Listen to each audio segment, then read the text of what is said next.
In These Times did a quantitative media analysis on the coverage of Bernie Sanders versus Joe Biden during the primary, and the results are not going to surprise you, but they are going to disgust you.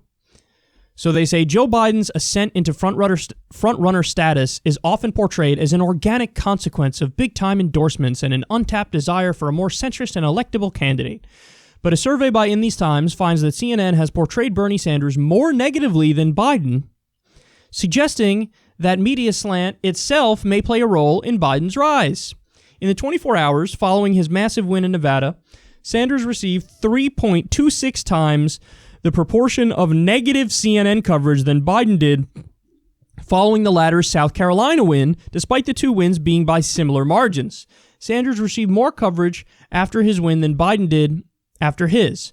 419 mentions to Biden's 249, but a larger share of Sanders' mentions were negative and fewer positive than Biden's. The above 3.26 figure was arrived at by comparing negative coverage as a proportion of total coverage for both candidates. So they go on to give, more detailed numbers there, and they also go on to say that this analysis excluded the fawning positive coverage that Joe Biden got when he got Amy Klobuchar and Mayor Pete and Beto O'Rourke to endorse him and do that rally. And by the way, that's where the bulk of the positive coverage came from. But they say, no, we're literally just talking about after the wins. So after the Nevada win, the split of positive to negative coverage for Bernie was about 50-50. Imagine that. You win a primary in a landslide, and they're like, yeah, let's talk about the bad as well as the good. With Biden, it was just wall-to-wall positive, positive, positive. So this is, again, you're not surprised by this, but to see it broken down in a quantitative analysis is eye-opening. It's eye-opening. And remember, this is just CNN. This is just after the primary wins. And this doesn't include MSNBC. This doesn't include the fawning coverage after the endorsements. So my guess is the picture is a lot worse. And Bernie Sanders and his supporters were compared to the coronavirus. They were compared to the brown shirts, the Nazis repeatedly. And this is the picture that was painted, particularly for the older demographic who watches cable news. They've been told all along that Bernie Sanders is unelectable and Bernie Sanders is pie in the sky and too far left. Guys, every single debate had the question about how are you going to pay for it when we're talking about basic social democratic policies, things that other developed nations have easily been able to accomplish. They scream, how are we going to pay for it? But again, you guys know this, for war and for Wall Street bailouts and things of that nature, they never say it, ever. It's a given. What do you mean? It's a moral necessity. Of course we're going to do it. Why is that a moral necessity? But, healthcare to make sure people don't die, that's not a moral necessity. Healthcare to make sure 500,000 people don't go bankrupt for medical bills, that's not a moral necessity. So this doesn't even give you the total scope of the biased coverage, but it is, a little look into it. And I told you guys this already, but it makes me sad because we, new media, weren't able to do enough to overcome the narrative. Cable news still sets the national narrative. They do. They're bigger than us. Granted, it's more with the older population than the younger population, but they still set the narrative and we only respond to it. I'm not the one who's setting the narrative. They're setting it and I'm responding to it and doing my best to beat back all the propaganda. But that's effectively what it was. It's a tsunami of propaganda. It's a giant wave of propaganda that Joe Biden has been riding to this point here. Because you guys know, listen, he was dead in the water after Nevada. He was done. He came third, fourth at Iowa, New Hampshire, and then Nevada he came in second, but a very distant second. He was done. He was done.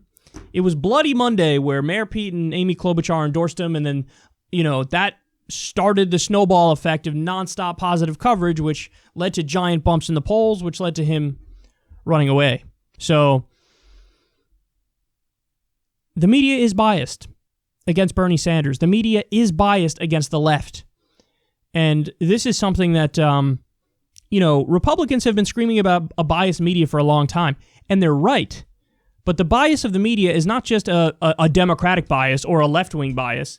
The bias of the media is an establishment Democratic bias, a corporate Democratic bias. That's CNN, that's MSNBC. So they hate the left probably even more than they hate Trump. They really do. Because Trump, he puts on a show and they cover the show all the time. One of the tricks that they use for most of the primary with Bernie is they just ignored him.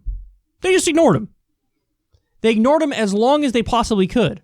And I always said that was actually a pretty good strategy because it allows them to make it so that people remain largely uneducated about the guy. In the case of Trump, they couldn't resist the show, and oftentimes the negative coverage of Trump ended up helping him. But in the case of Bernie, for the longest time, it was ignore, and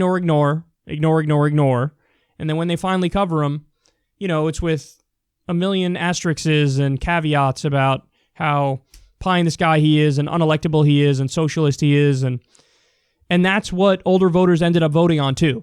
We saw the exit poll data. They are absolutely voting on electability, and they have been convinced by propaganda that Joe Biden is more electable than Bernie Sanders, even though that's definitely not true. We saw what happened in 2016 with Hillary Clinton. We saw what happened in 2004 with John Kerry against George W. Bush. The safe choice is actually not the safe choice.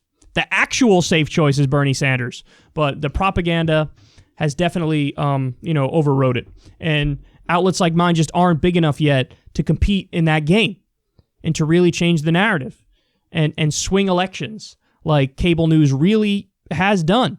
I mean, if you want to place the blame anywhere other than Bernie's strategy, which I do think a lot of that is to blame, to be fair, but if you want to place the blame anywhere else, Barack Obama making those phone calls, Amy Klobuchar, Mayor Pete, Beto O'Rourke pushing Biden, contributing to that giant momentum, and then the media is probably the biggest culprit. That's why we are where we are. Because I'll tell you, Bernie Sanders had that race before they unfractured the fractured field. And that's led to where we are now.